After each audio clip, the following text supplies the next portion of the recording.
You've all put a lot of hard work into creating your haiku classes this semester. So I want to show you how you can save your current class to use again next semester with a new roster of students. So right now I'm in my portal, and to do this I'm going to go into my classes first.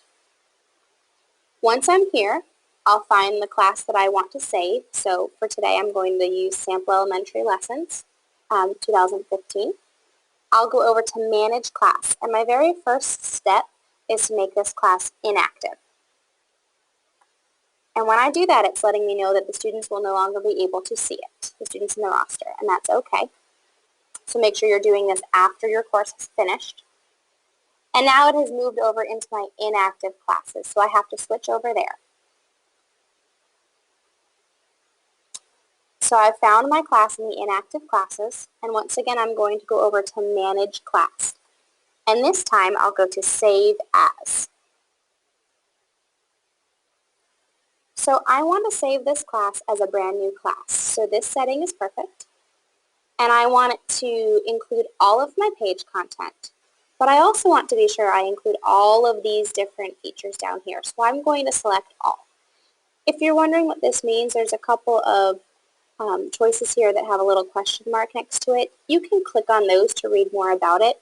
But chances are you're going to want to make sure it copies over all of your assignments, all of your discussion boards, all of the polls that you've already put into your classes. So then I'll click Next. And after doing that, I have to give it a new name. So this next semester, it won't be my 2015 class. It will be my 2016 class. So I'm just going to change the year. If the class you built for the fall semester didn't have a date, I might recommend putting in a date so you can keep track of these classes in your inactive classes lists. But after I change that date, I don't need to change any other settings. I can click Finish.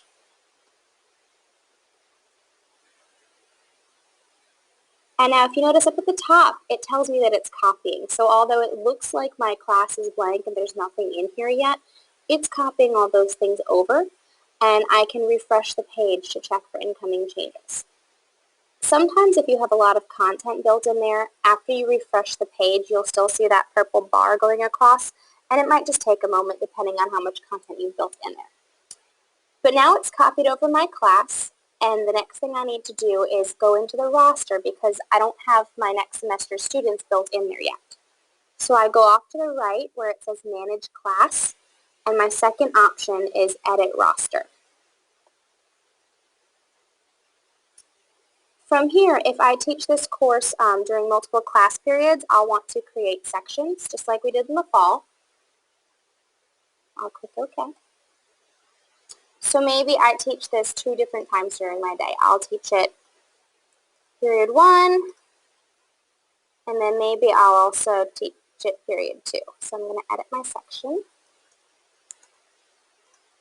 And all I did was click on these sections. I clicked on the blue edit, and after I typed it, I hit enter.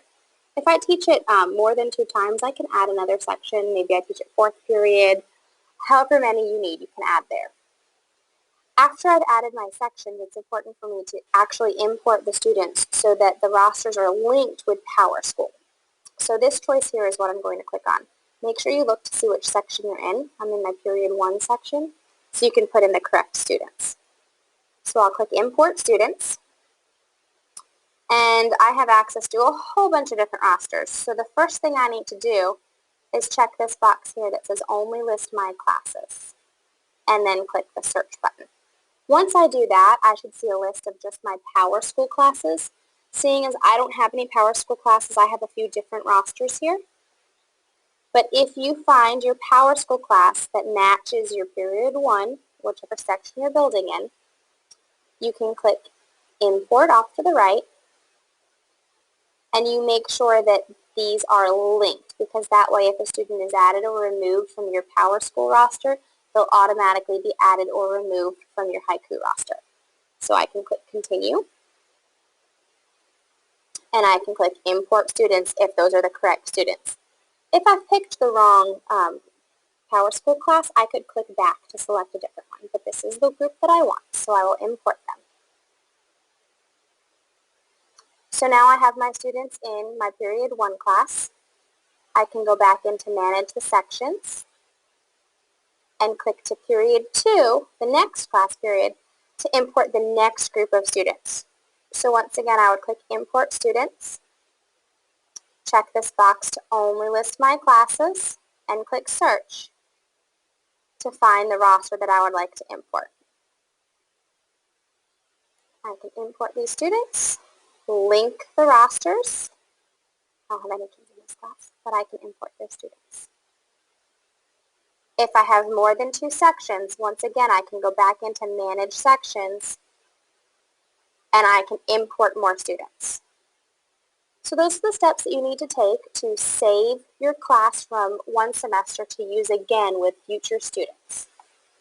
The very last thing you'll need to do, I'm going to X out of this, is for students to be able to see this class. It's now inactive, so you can make it active if you're ready for the students to see it. That's it. I hope this helped you get your classes ready.